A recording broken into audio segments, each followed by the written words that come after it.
महाभारत संपन्न हो चुका था। धर्मराज युधिष्ठिर अपने सिंहासन पर विराज चुके थे, यानी कि राजा बन चुके थे। एक छत्र राज था। लेकिन उधर धर्मज्ञ भीष्म पितामह सरसैया पर पड़े हुए थे और सूर्य के उत्तरायण होने की प्रतीक्षा में थे कि जब सूर्य उत्तरायण हो तो अपने प्राण को त्याग सके, क्योंकि उन्हें इच्छा मृत्यु का वरदान प्राप्त था। गंगा पुत्र भीष्म बाणों की सैया पर थे। कृष्ण ने कहा युधिष्ठिर से कि आप सब लोगों को भीष्म के पास जाकर धर्म का ज्ञान प्राप्त करना चाहिए। जब तक वो जीवित हैं तब तक इसका लाभ उठाना चाहिए। कृष्ण के इस निर्देश पर युधिष्ठिर अपने भाई और द्रौपदी समेत भीष्म पितामह के समक्ष उपस्थित होते हैं और धर्म का ज्ञान प्राप्त करना चाहते हैं। भीष्म पितामह धर्म के बारे में जानकारी दे रहे थे।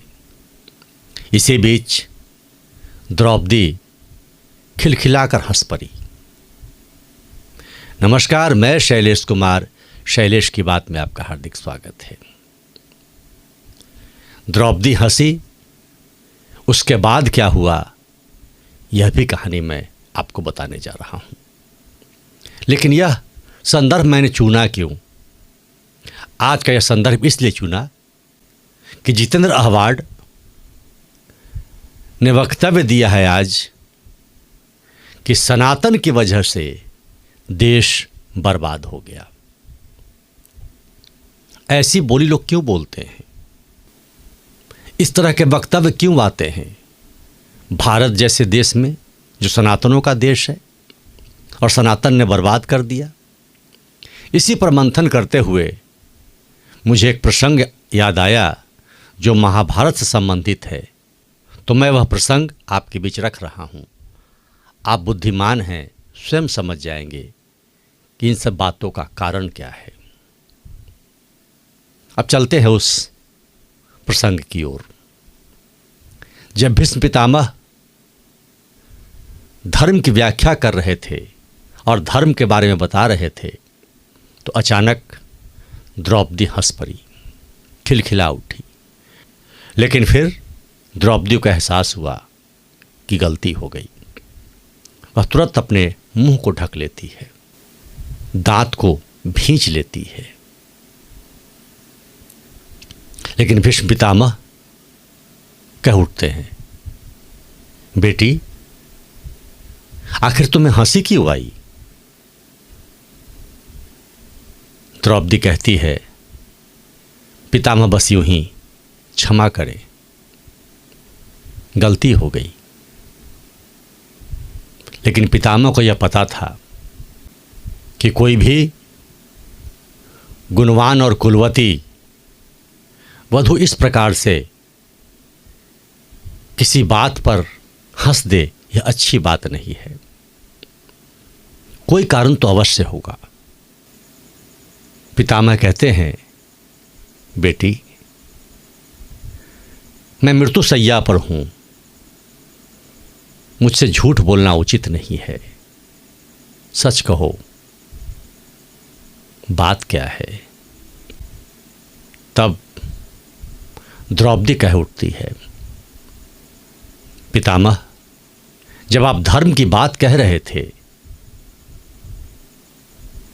तो अचानक मुझे इसलिए हंसी आ गई कि जो बात आप कह रहे थे उसे आपने धारण क्यों नहीं किया। जो धर्म की बात आज आप बता रहे हैं वह धर्म उस समय कहाँ था जब पूरी सभा में मुझे नंगा किया जा रहा था, मेरे वस्त्र उतारे जा रहे थे, मेरा चीरहरण हो रहा था। और इसी बात पर मुझे हंसी आ गई कि आपको धर्म का ज्ञान शायद उस घटना के बाद हुआ हो। फिर भी पितामह, मुझे क्षमा करें, मुझसे गलती हो गई।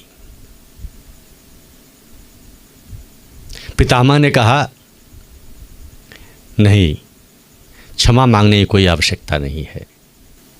तुम्हारा कहना ठीक है, लेकिन जानना चाहोगी कि उसका कारण क्या रहा?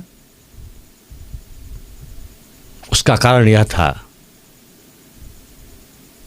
कि मैं दूषित अन्न खा रहा था, और दूषित अन्न खाने की वजह से मेरे सारे धर्म सुस्त पड़े हुए थे। ज्ञान तो मुझे था, लेकिन दूषित अन्न की वजह से, जो कि दुर्योधन का था, उसकी वजह से मैं उस वक्त शांत अवस्था में था। इसके लिए मुझे प्रभु से क्षमा मांगना चाहिए। और यही कारण है बेटी कि आज मैं इस बाण की शैया पर पड़ा हूं। और यह भी प्रमाणित करता है कि अधर्म के साथ रहने का परिणाम क्या होता है। यह भी प्रमाण है। इसलिए सदैव धर्म के साथ ही खड़ा होना चाहिए। द्रौपदी की आंखों से झरझर आंसू बह निकले। द्रौपदी ने कहा, पितामह, हमें क्षमा करें। भीष्म पितामह ने कहा, क्षमा तो मैं पहले ही कर चुका बेटी। और धर्मराज युधिष्ठिर के साथ सारे भाई रो पड़े। भीष्म पितामह रोते रोते धीरे से मुस्कुराए। तुम लोग धर्म के साथ हो, वसुदेव तुम्हारे साथ हैं, तुम्हारी जय हमेशा बनी रहे। और फिर उन्होंने आगे धर्म की बात कहनी शुरू की। इसका मतलब क्या? इसका मतलब यह कि जो व्यक्ति जिस समाज में रहता है, जिस प्रकार का अन्न खाता है, उसकी बुद्धि भी उसी प्रकार की हो जाती है।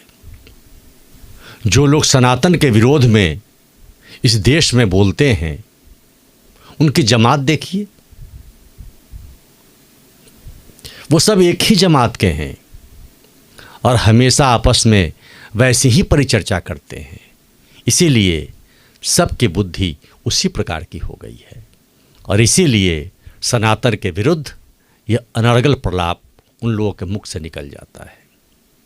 शैलेश की बात को अभी तक सब्सक्राइब नहीं किया है तो सब्सक्राइब करें, लाइक करें और शेयर करें, क्योंकि अच्छी बातों को शेयर करने से आपके भी पुण्य में उन्नति होती है।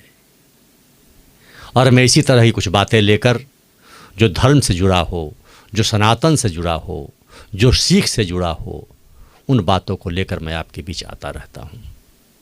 तो आज इसी सीख के साथ कि सदैव धर्म के साथ खड़े रहें और अधर्म का विरोध करें, शैलेश को विदा दीजिए। बहुत बहुत धन्यवाद। जय जय श्री राम।